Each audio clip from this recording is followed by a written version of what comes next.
네, 저희 집사람은 결혼 전에 유치원 선생님이었습니다. 그러다 보니까 데이트를 할 때면은 유치원 교사의 고충을 제가 이렇게 많이 간접적으로 듣게 되었었습니다. 그래서 그런지 이제 사역을 하면서 성도님들이나 청년들 중에 유치원 교사들을 만날 때면은 왠지 남 같지 않다라는 생각들이 듭니다. 제가 유치원 교사로 한 번도 근무해 본 적이 없지만 왠지 내가 유치원 교사였던 것 같은 그런 마음들이 들기도 합니다. 뭐가 어려운지, 뭐가 얼마나 어려운지가 어느 정도는 이해가 되고 또 공감이 됩니다. 모든 것이 저희 집사람이 을 통해서 하도 이야기를 많이 듣고 간접적인 어떤 경험들을 했기 때문에 그 성도님이 유치원 교사를 하면서 힘든 일들, 또 청년이 어려운 일들을 이야기할 때마다 이래 이렇게 해서 힘들겠구나, 저렇게 저렇게 해서 힘들겠구나 라는 것들이 공감이 되어집니다. 마가복음을 기록한 마가도 어쩌면 이와 비슷한 점이 있습니다. 사복음서는 예수님의 가르침과 행적들을 기록한 성경인데, 이렇게 예수님에 대해서 기록하려면은 예수님을 지근거리에서 보고 예수님의 가르침들을 놓치지 않고 들은 자라야 사복음서를 기록할 수 있지 않을까, 이런 생각이 듭니다. 그렇다면은 최소한 예수님의 12제자는 되어야 사복음서를 기록할 수 있을 것 같습니다. 그런데 마가복음을 기록한 마가는 예수님의 12제자가 아니었습니다. 마가는 누구이길래 사복음서를 기록했을까? 마가는 누구이길래 또 이렇게 죄송합니다. 예수님에 대해서 상세히 기록해야 된 복음서를 기록할 수 있었을까라는 이런 생각을 해봅니다. 마가는 헬라식의 이름이고 히브리식으로는 요한이라는 이름도 가지고 있습니다. 그래서 우리는 때로는 마가라고 부르기도 하고 요한이라고 부르기도 하고 때로는 마가, 요한 이렇게 함께 이름을 불러서 구별하기도 합니다. 마가는 바나바의 친척이었습니다.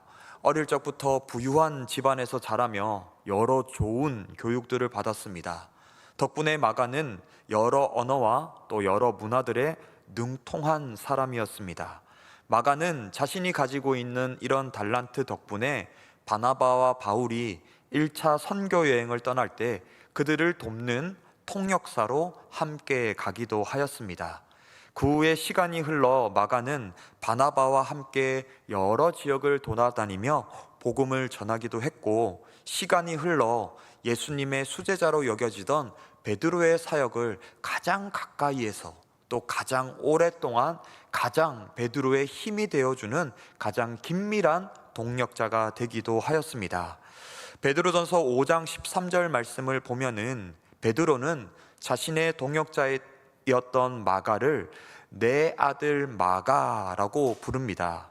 그만큼 베드로와 마가는 친밀한 관계였고 베드로에게 가장 큰 힘이 되어주는 동력자이기도 했습니다.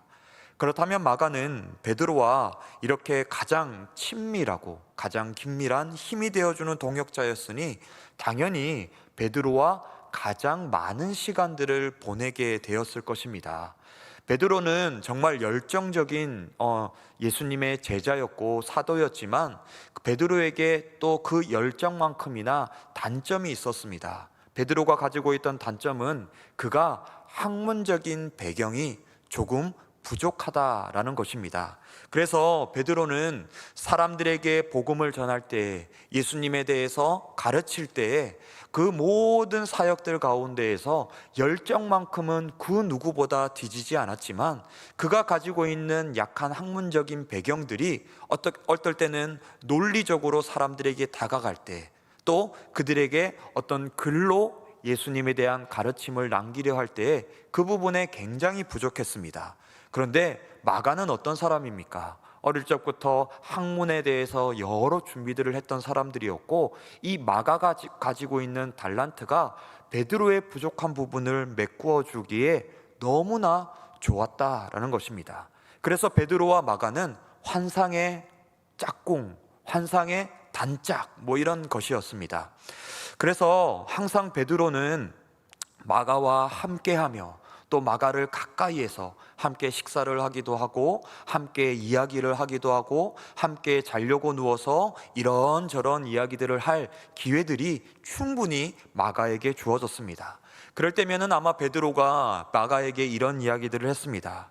예수님이랑 이런 일도 있었어. 예수님은 항상 이걸 우리에게 강조하셨어. 예수님은 이런 모습들을 정말 미워하셨었어. 라는 등의 이야기들을 마가에게 계속해서 들려주었을 것입니다.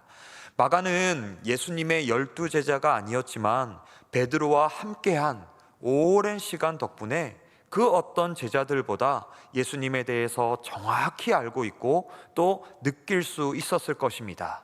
그리고 마가는 베드로가 학문적으로 약한 모습을 많이 보호해주던 동역자기에 어쩌면 마가복음을 기록하기에 충분한 자격을 가지고 있는 사람이다 라고 말할 수가 있을 것입니다. 로마는 초대교회 시절에 소아시아와 유럽을 아우르는 많은 영토를 다스리고 있던 제국이었습니다. 그래서 이스라엘뿐 아니라 이스라엘을 떠나 여러 지역에 흩어져 살던 유대인들은 로마가 만들어둔 이 질서 안에서 생활을 해야만 했습니다. 그런데 로마에 큰 난리가 일어납니다. 로마의 황제였던 네로가 술에 취해서 화재를 일으켰고 이 화재는 로마 시내 전체를 뒤엎을 만큼 큰 화재로 번졌습니다.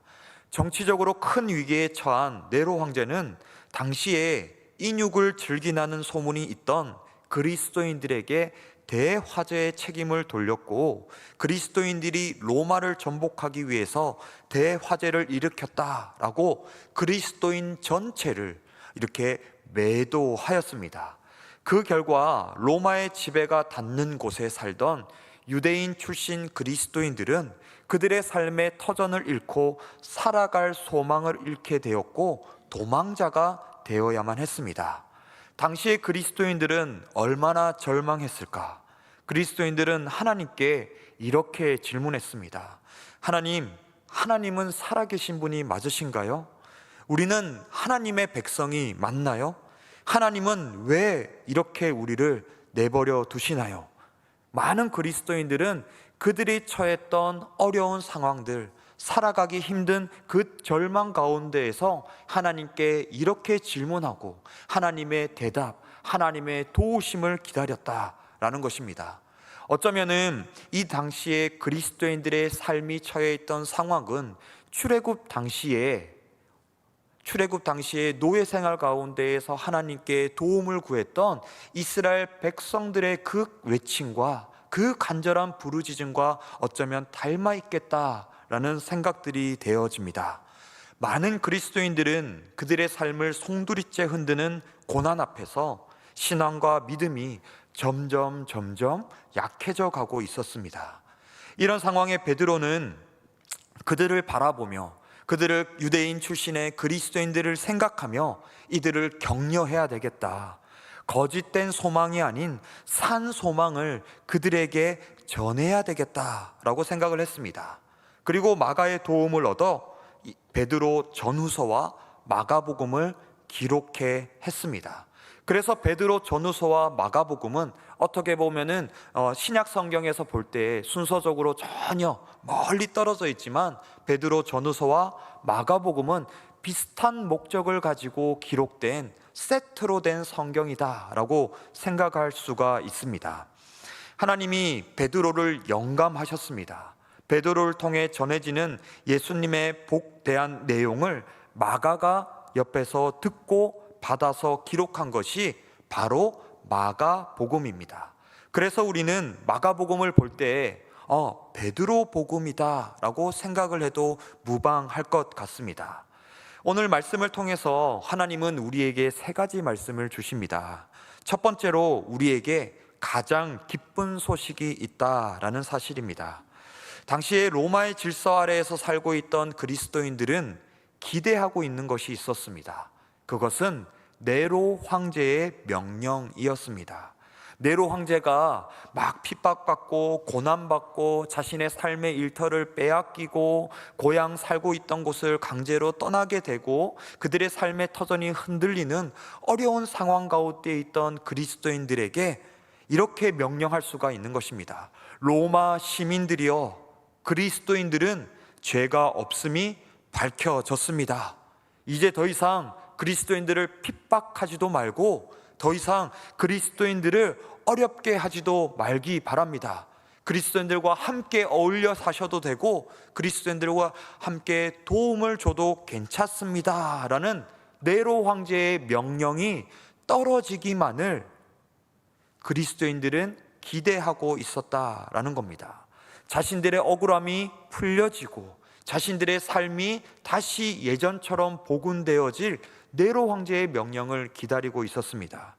이런 네로 황제의 명령들이 때로는 종종 이렇게 전체 어마어마하게 넓은 로마 대제국 안에 내려질 때가 있었습니다. 예를 들어서 그런 겁니다. 로마 시민들이여, 우리나라에게 경사가 있으니 로마 시민들의 세금을 2달 동안 50%로 깎아주겠습니다 라는 명령들을 내려질 때가 있었습니다. 그런데 이런 명령들이 내려질 때 주로 그 명령 제일 앞에 이렇게 제목이 붙었습니다. 네로 황제의 기쁜 소식이라고 제목이 붙었습니다. 복음이 무엇입니까? 바로 기쁜 소식입니다. 그러니 당시 그리스도인들이 기다리고 있었던 것은 그들의 삶을 구원해 줄 네로 황제의 복음을 기다리고 있었다라는 것입니다. 그런데 마가복음의 시작은 이렇게 시작합니다. 본문 1절 말씀을 우리가 함께 읽어보도록 하겠습니다. 하나님의 아들 예수 그리스도의 복음의 시작이라. 많은 당시의 그리스도인들이 무엇을 기다리고 있었느냐? 네로 황제의 복음을 기다리고 있었습니다. 와, 우리 이렇게 힘들고 어려운데 빨리 네로 황제의 기쁜 소식이 전해져서 이제 그리스도인들을 더 이상 핍박하지 마라, 더 이상 어렵게 하지 마라 라는 그 소식을 기다리며 막 어떻게든 버티며 살아가고 있는데 마가복음을 딱 펼치니 제일 처음에 이렇게 시작하는 것입니다. 그들이 기다리고 있던 네로 황제의 복음이 아니라 하나님의 아들 예수 그리스도의 복음의 시작이다 라고 마가복음이 시작하고 있는 것입니다. 그러니 마가복음 1장 1절의 말씀은 로마의 시절에 살고 있던 모든 그리스도인들에게 그리고 우리들에게 이렇게 말하고 있는 것입니다. 하나님의 자녀된 우리가 기대해야 될 것, 하나님의 자녀인 우리가 기다려야 할 것, 하나님의 자녀인 우리가 소망해야 할 것은 세상으로부터 오는 것이 아니다. 우리의 기대는 세상에서 전해지는 것들이 아니다. 우리가 바라야 될 것은 세상이 아니다 라고 이야기합니다. 세금을 깎아준다, 전 국민에게 1인당 100만 원씩을 준다 라는 등의 세상이 주는 기쁜 소식이 아니라 하나님의 말씀이, 하나님의 약속이, 예수님의 가르침이 우리에게 참된 기쁨임을 말씀해 준다라는 것입니다. 성도 여러분들, 하나님의 말씀이 진짜 여러분들의 기쁜 소식, 복음이 맞습니까? 예수님이 우리를 위해 이 땅에 오시고 우리를 대신해서 십자가에서 죽으시고 부활하신 그 예수님을 믿는 모든 자는 구원을 받는다라는 하나님이 우리에게 주시는 이 기쁜 소식이 여러분들에게 복음이 맞습니까? 하나님의 이 말씀이, 하나님의 이 약속이 세상 그 무엇과도 바꿀 수 없는 가장 소중한 것이 되기를 소망합니다. 내가 어려울 때, 내가 힘들 때, 내가 진짜 마지막 순간까지 끝까지 놓지 않는, 붙들어야 되는 것이 바로 이 복음입니다. 세상으로부터 오는 것이 아니라 하나님의 말씀, 하나님의 약속을 우리가 아무리 어렵고 아무리 힘들어도 끝까지 놓치지 않고 붙들어야 된 우리에게 참된 기쁜 소식이다 라는 것입니다. 두 번째로, 하나님의 자녀는 세상과 구별된 삶을 살아야 한다라는 것입니다. 마가복음은 베드로 복음이다라고 부를 수 있을 정도로 베드로의 영향이 크다고 말씀드렸습니다.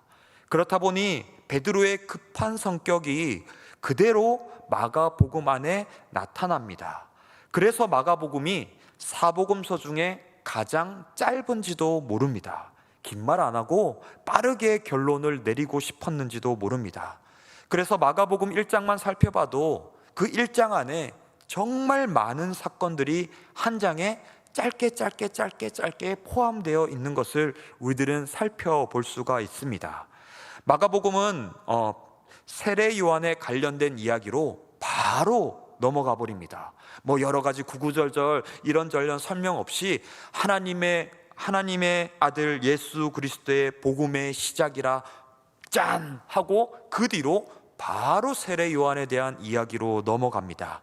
본문 3절 말씀을 우리가 함께 읽어보도록 하겠습니다. 광야에 외치는 자의 소리가 있어 이르되 하라. 그의 오실 길을 곧게 하라. 기록된 것과 같이. 아멘. 본문 3절에 세례 요한을 광야에 외치는 자의 소리라고 표현을 합니다. 이 구절을 잘 보시면 세례 요한이 부각되는 것이 아닙니다. 세례 요한을 세우시고 세례 요한을 사용하시는 하나님이 부각되고 있습니다. 세례 요한이 사명을 가짐도 하나님 때문이요, 세례 요한이 사명을 감당할 수 있음도 하나님 때문임을 강조하고 있습니다. 또 세례 요한은 수많은 사람들에게 광야에서 주의 길을 준비하라, 그의 오실 길을 곧게 하라 라고 외쳤습니다. 주의 길을 준비하는 것의 개념은 전쟁과 관련이 깊습니다. 당시에 전쟁을 하면은 양쪽에 포로들이 생기게 됩니다. 전쟁에서 승리한 왕이 귀환할 때 전쟁 기간 동안 상대방에게 잡히었던 포로된 그의 백성들을 꼭 대동하고 돌아왔습니다. 왕의 뒤로 절망과도 같은 포로 생활을 하던 백성들이 그 승리한 개선한 왕을 따라서 고향으로 돌아오는 감격을 누린 것입니다. 그래서 왕이 귀환할 때 왕과 함께 고향으로 돌아갈 포로들을 준비시켰습니다. 절대로 왕 혼자서 내가 승리했다, 우리가 승리했다 라고 돌아가는 경우들은 없었습니다. 그 뒤에 귀환하는 왕의 뒤에 포로들이 얼마나 많이, 그 백성들이 얼마나 많이 함께 돌아오느냐에 따라서 그 승리는 더 화려하고 그 승리는 의미가 더 큰 것이 될 수 있었습니다. 그런데 여러분, 포로의 상황을 잘 생각해 보시기 바랍니다. 일단 포로는 절망 가운데 있는 자들입니다. 적군의 소나기에 자신의 생명이 걸려있는 위태로운 삶을 살던 자들입니다. 그들이 포로 생활을 지금 하고 있는데 언제 죽을지 알지 못하는 상황입니다. 또 우리 편이 승리할 때까지 내가 살아남아 있을지 알지 못하는 그런 상황입니다. 또 우리 편이 승리할지조차도 확신이 없는 그런 절망 가운데 아슬아슬하게 살아가는 자들입니다. 그런데 승리한 왕 덕분에 절망해서 자신의 고향으로 돌아갈 수 있다는 그 소망을 다시 얻게 되는 사람들이 바로 포로입니다. 이것을 우리들이 영적인 개념으로 바꾸어 생각해 보면, 죄 가운데에 살며 세상의 주권 아래에 살던 우리가, 그래서 죽을 수밖에 없는 우리가 죄를 떠나고 또 세상의 주권 아래에 있는 삶을 떠나 우리들이 하나님의 권세 아래에 살아가는 것이 바로 우리의 상황이다라는 것입니다. 우리가 죄를 떠나는 것, 사망의 상태에서 건져지심을 받는 것은 말 그대로 우리의 노력이나 우리의 힘으로 이룬 것이 아니라 우리는 죄 가운데에 살아갈 수밖에 없고 죽음 가운데에 놓여 있는 상황에서 헤쳐나갈 힘이 나에게는 단 하나도 없는데 하나님이 우리를 죄 가운데에서 건져주신 것입니다.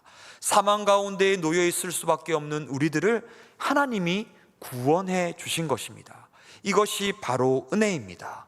바로 포로된 상태에서 왕이 승리한 덕분에 다시 고향으로 돌아갈 수 있는 포로들의 그 상황이 우리들의 상황과 비슷하다라는 것입니다. 이것이 바로 주의 길을 준비하는 것입니다. 하나님, 저는 죄인입니다. 제가 죄인인데 저는 사망 가운데 죽을 수밖에 없는 죄인입니다. 우리가 더 이상 이렇게 살지 않기를 소망합니다 라는 회개가 바로 주의 길을 준비하는 것입니다. 이것이 바로 회개라는 것입니다. 그래서 주의 길을 준비하라 라는 세례 요한의 외침은 회개하라 라는 외침입니다. 성도 여러분, 죽음을 이기시고 부활하신 예수님을 믿는 우리는 더 이상 세상 사람처럼 살아가면 안 됩니다. 세상과 구별된 사람이 되어야 합니다. 우리의 삶의 목적도 바뀌어야 하고 우리의 삶의 모양도 바뀌어야 합니다. 만약 우리가 세상과 구별된 삶을 살지 못한다면 어쩌면 우리는 전쟁에서 승리한 왕과 함께 고향에 귀환했지만 시간이 지나자 자기도 모르게 스스로 포로 때 입던 옷을 다 헤어지고 더러운 옷을 꺼내 입는 어리석은 사람과 비슷한 것입니다. 또 이상하게 시간이 흐르니 예전에 포로 수용소에 했던 그때처럼 다시 차디찬 바닥에 길바닥에 드러누워 잠을 청하는 그런 음식만 보면은 허겁지겁 먹어치기 쉬운 그런 상태의 그런 삶으로 돌아가는 그런 어리석은 행동을 하는 것과 비슷할 수 있습니다. 이런 어리석음이 우리에게 조금도 있지 않기를 소망합니다. 세 번째로 우리에게 예수님이 복음이다 라는 것입니다. 광야에서 나타터럭과 가죽 허리띠를 띠고 메뚜기와 석청을 먹으며 청민한 삶을 살며 복음을 전하던 세례 요한 앞에 많은 사람들이 찾아왔습니다. 그리고 세례 요한의 회개하라 라는 메시지를 듣고 사람들은 요한에게 세례를 받았습니다. 세례 요한의 사역은 하나님이 이미 이사야 선지자를 통해서 예언하신 말씀이 성취되는 것이었습니다. 이사야 40장 3절 말씀입니다.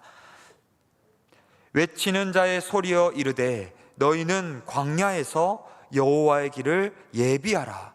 우리 하나님의 대로를 평탄케 하라. 하나님의 예언을 통해서 세례 요한의 사역을 여호와의 길을 예비하는 것에 한정 지으셨습니다. 그래서 세례 요한은 하나님의 예언처럼 하나님의 약속처럼 아무리 사람들에게 인기가 있고 인정을 받는다 할지라도 메시아가 될 수는 없었습니다. 세례 요한도 자신의 역할과 자신의 한계를 정확하게 알고 있었습니다. 그래서 8절 말씀에 세례 요한은 이렇게 고백합니다. 나는 너희에게 물로 세례를 베풀거니와 그는 너희에게 성령으로 세례를 베푸시리라. 세례 요한도 자신의 뒤에 오시는 분의 존재와 그 사역이 자신의 사역과는 완전히 구별된다라고 고백하고 있습니다. 그런데 놀라운 일이 일어납니다. 본문 9절 말씀입니다. 그때 예수께서 갈릴리 나사렛으로부터 와서 요단강에서 요한에게 세례를 받으시고, 세례 요한도 알고 예수님도 알고 계셨습니다. 예수님이 훨씬 크신 분임을 잘 알고 있었습니다.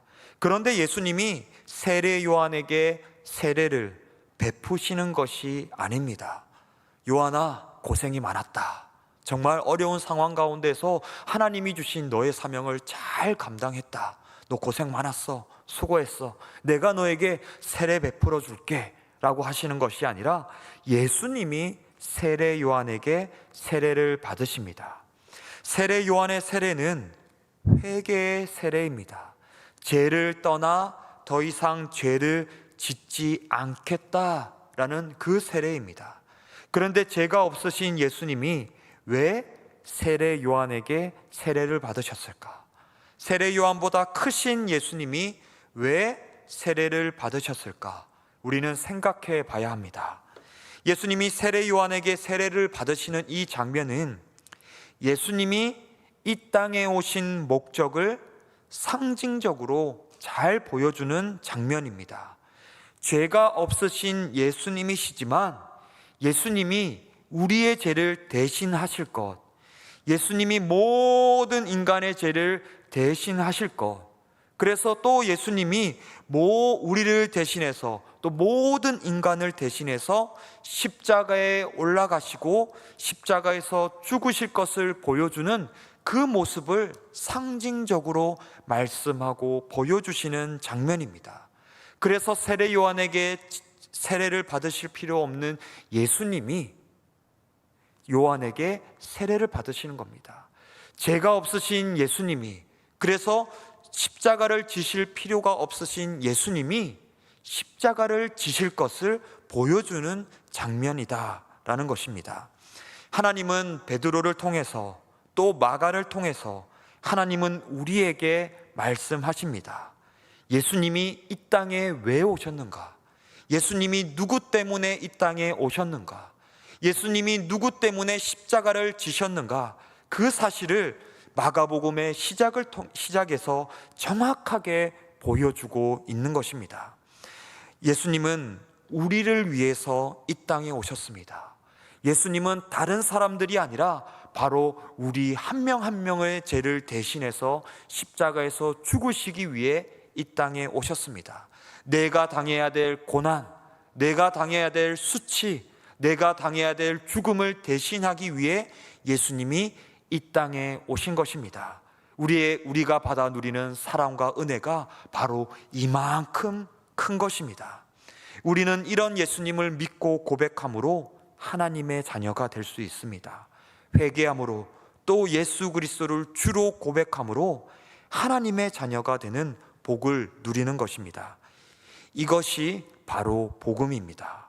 우리에게 가장 큰 기쁜 소식, 우리가 아무리 어렵고 힘들어도 우리의 삶이 정말 인생의 막다른 골목에 몰린다 할지라도 우리가 절대로 놓치지 않아야 되는 것, 우리가 절대로 포기하지 않아야 되는 것, 우리가 세상의 그 무엇과도 절대로 바꾸지 않아야 되는 것이 바로 이 복음입니다. 예수님이 우리를 위해서 이 땅에 오신 사실, 예수님이 우리를 죄를 대신 지시고 십자가에 올라가셨다는 사실, 십자가에서 죽으시고 부활하신 예수님을 믿는 자는 하나님의 자녀가 된다는 이 사실이 우리에게 가장 큰 기쁜 소식입니다. 참된 회개와 예수 그리스도를 영접함으로 하나님의 자녀된 복된 삶을 영원히 누리는 모든 성도 여러분 되시기를 간절히 소망하고 축원합니다.